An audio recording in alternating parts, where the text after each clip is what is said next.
Hola, ¿cómo están? Muy buenas noches, bienvenidos a una nueva edición de la entrevista del sábado. Esta semana se supo de este informe de la CONACET, un estudio que realizó el año pasado en que los ciclistas protagonizan accidentes a nivel nacional acá en la región. Queremos analizar este tema y por eso nos acompaña Emilio Moyano, experto en tránsito de la Universidad de Talca. Emilio, buenas noches, gracias por estar acá. Muy buenas noches, gracias por la invitación. ¿Le sorprende el resultado del estudio? Que esté el Curicó en segundo lugar, quinto Talca, séptimo Linares, dentro de los ciclistas con más accidentes en el país. No, en verdad no. En verdad ¿Por qué no le sorprende? Ya lo hemos comentado aquí alguna vez antes en ocasión de la problemática general de tránsito. Curicó tiene una larga historia de ciclistas y de buenos ciclistas, entre otros, sí, campeones nacionales, en fin. Tiene una larga historia de uso de la bicicleta. En estos sectores también rurales había un amplio histórico uso de la bicicleta. Y nosotros ya habíamos notado las estadísticas de accidentalidad y mortalidad en nuestra región, que eran dramáticas. O sea, dos personas mueren cada 15 días más o menos por accidente de tránsito con resultado muerte, y otras quedan muy graves. Entonces, la puesta al día de CONACET, en el fondo, nos alegramos de ello, porque al conductor ciclista y a la bicicleta como vehículo de transporte se le ha dado muy poca importancia. Entonces nos alegramos que CONACET haga su primer estudio respecto de esto, pues entendemos que parece que es su primer estudio. Así es. Y nos alegramos mucho que el conductor, el ciclista, sea considerado un actor importante en las vías. Y esto es siguiendo una tendencia internacional, especialmente en los países más desarrollados, los países europeos. El uso de la bicicleta es aconsejado desde todo punto de vista.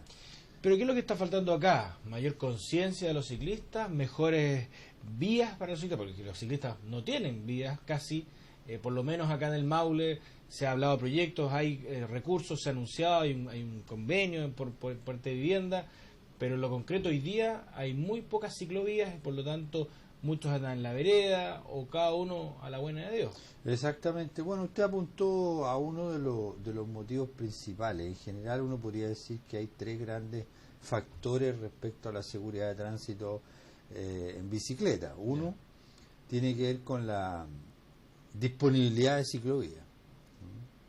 Eso es básico. O sea, segregar significa separar, evitar que haya interfase o que haya intersección entre bicicleta y otros vehículos de transporte de tipo motorizado. Entonces, al no haber ciclovías ni ciclobandas, los ciclistas usan las veredas, y al usar las veredas entran en conflicto con los peatones. Así es. Entonces hay una primera fuente de conflicto que está motivado porque el primer factor no se respeta, que es la disponibilidad, el acceso a ciclovías eficientes. Entonces Chile está muy atrasado en eso. El segundo factor tiene que ver con aumentar la visibilidad del ciclista. El ciclista se ve a sí mismo como si fuera mucho más visible de lo que realmente es. Él cree que lo ven. Y en verdad a los ciclistas se han hecho pruebas experimentales de percepción de conductores de vehículos motorizados. Se les ve especialmente cuando se atraviesan, pero no se les ve cuando o van en paralelo y el que conduce el vehículo motorizado lo adelanta, o cuando viene en sentido contrario, pero también en paralelo. Son casi invisibles los ciclistas para el conductor. Lo que lleva en el mundo en general a decir, mire, el ciclista tiene que hacerse visible, para lo cual es imprescindible que tenga luces refractantes, que sigan el tórax, que sigan las extremidades, que le den forma humana, porque se ha visto que la percepción humana sí que reconoce muy fácilmente otras formas humanas y por lo tanto es más visible a la percepción. ¿Y eso no tiene que ver que sea de noche o de día? Eso tiene que ser especialmente de noche, la visibilidad, pero de día también es bueno que exista eso. Es como cuando los suecos y otros países europeos inventaron la circulación en vehículos motorizados con luz prendida, aunque fuera de día. Eso no solo es una cuestión de que ahí hay más neblina y hay más días grises que en el resto del mundo, sino que también tú haces más visible el vehículo cuando viene con luces. Eso ocurre en verano en Chile, por ejemplo, cuando estás contra sol, te cuesta porque te encandila, pero sin embargo ves luces y sabes que viene algo, Claro. hay algo ahí. Entonces la luz o la wincha refractante, en el caso de los ciclistas, para sus trajes, para sus ropas, para sus mochilas, es muy necesaria en todo tiempo, en toda hora del día. Ahora, fíjate, la estadística de CONACET, si mal no recuerdo, puede que esté equivocado en la hora, pero los estudios en general muestran que la mortalidad, la accidentalidad se produce en horas de oficina. Primero en días de la semana. O sea, la gente no se muere por salir a andar en bicicleta el sábado y domingo. Como de paseo. Claro, la gente se muere porque lo usa como un medio de transporte en una ciudad intermedia o no, como el caso de Talca, que no están preparadas para acoger tantos ciclistas. Entonces hay un elemento de ese tipo. Lo segundo es que se producen entre 18 y 00 horas, o sea, cuando la gente aparentemente sale de su trabajo y vuelve a sus casas. O sea, no hay un tema ahí de congestión. Y lo tercero, bueno, que es una constante en tránsito, especialmente hombres jóvenes, ¿no? Hay diferencias entre hombres y mujeres, hemos hecho estudios aquí en Talca. Hay algunas diferencias, pocas, pero hay algunas. Por ejemplo, hemos observado que los hombres usan con más frecuencia el casco que las mujeres. Esta es una diferencia menor, pero existe. Claro. Las mujeres, en cambio, mantienen sus bicicletas con más luces y winchas reflectantes que los hombres. Hay así pequeñas diferencias en la infraestructura de la bicicleta, en el cuidado, en fin. Pero lo típico es que los hombres somos más arriesgados en tránsito y en general en la vida. Y los hombres jóvenes particularmente, porque también cuando tú avanzas en edad va disminuyendo la accidentalidad significativamente. ¿Falta fiscalización? Bueno, el tercer factor, que tiene que ver, decíamos, ¿no es cierto?, la disponibilidad de vías, de ciclovías, sí. El elemento refractante, hacer visible el ciclista, y tercero, una legislación y educación, que vayan de la mano, digamos. O sea, aquí hay un tema que nos alegrábamos delante cuando decíamos, felizmente la CONACET toma en cuenta a los ciclistas y va a introducir, o se introdujo ya hace poco un proyecto de ley para modificar la ley de tránsito, en que se les reconozca a los ciclistas como actores significativos en la conducción, en el transporte y en las vías.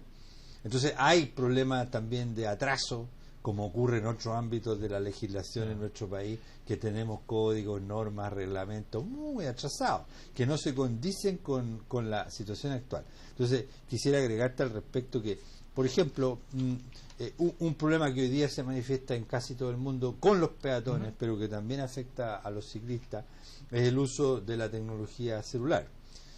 Los iPods, los iPhone, escuchar música, hablar mientras vas conduciendo, es un fenómeno que hace muy vulnerable al peatón, especialmente si va con audífono, que no hacen contacto visual con el conductor de vehículo al atravesar las calles.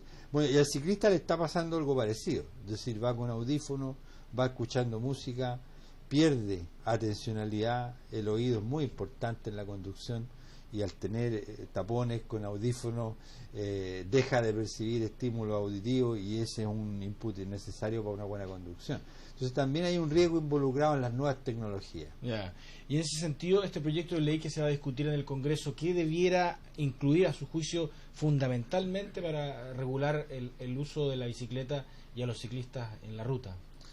Bueno, yo creo que hay diferentes aspectos. Hay cuestiones que tienen que ver con el principal, diría yo, la norma relativa a la vestimenta. O sea, a la vestimenta y simultáneamente a la disponibilidad de medios refractantes que la bicicleta debe tener. Yo recuerdo hace 40 o 50 años atrás, nosotros inscribíamos las bicicletas en el municipio de Talca, nos daban una patente, estábamos con nuestro nombre, las bicicletas tenían un código, en fin, estaban inscritas, había una forma de identificar, en fin, al conductor, etcétera. Eso se perdió. Entonces, yo creo que hay aspectos normativos, hay aspectos reglamentarios que tienen que ver con hacer exigibles ciertos medios de seguridad en las bicicletas, como principalmente los que te mencionaba. No es posible, digamos, que la gente conduzca de noche sin ninguna luz. O sea, eso tiene que ser absolutamente obligatorio, obligatorio, compulsorio, y que se penalice si no. Entonces la ley tiene que modificarse tal cual. Existe una normativa que si se transgrede amerita algún tipo de castigo, por parte de la autoridad competente hacia quien ha transgredido. Entonces yo creo que hay que revisar todo el sistema normativo y hacer del conductor de la bicicleta un conductor parecido al conductor del vehículo, en términos de deberes y sobre todo en términos de educación de tránsito, porque en Talca observamos frecuentísimamente el conductor de bicicleta que viene contra el tránsito, el conductor de bicicleta que conduce por la vereda, el conductor de bicicleta que viene con vestimenta negra y que no se le ve hasta que aparece delante tuyo. Entonces hay un tema de educación en que él cree que es más visible de lo que es. Nadie le ha dicho que tiene que usar ropa reflectante, que su bicicleta tiene que contar con luz delantera y trasera para ser visible, ¿no? Que no son caprichos de la autoridad, son por su propia seguridad. Nosotros antes creíamos, hace 20 años atrás en este país, que usar cinturón era un capricho de la autoridad, que era negocio de alguien, ¿no? Que quien nos estaba obligando a poner cinturón de seguridad en nuestros autos, ¿te acuerdas? Autos antiguos que no tenían, había que ponerlo. Bueno, la gente debe aprender que poner una luz o 2 o 3 luces en la bicicleta es un mecanismo de seguridad que puede salvar su vida y no un capricho de la autoridad. Emilio, se nos fue el tiempo de las manos, le damos las gracias por haber estado acá conversando este tema tan interesante y tan importante para una región que la bicicleta es más que un paseo, es una forma de transporte. Hoy solo alegrarme de la invitación y de alegrarme que hayan habilitado una ciclovía en el periférico de Talca, lo que sería el Américo Vespucio de Talca, en el sector poniente. Yo he propuesto varias veces que debería haber una ciclovía en dirección este-oeste por la Alameda, en un regio espacio. Los expertos siempre recomiendan poner la ciclovía a orillas de parque y no a orillas de vías de gran velocidad. Vamos a ver, pues ojalá a lo mejor a propósito de este estudio se pueda tomar medidas. Ojalá. Muy buenas noches. Y a ustedes, dejarlos invitados para la próxima semana con una nueva entrevista. Que tenga un buen descanso dominical.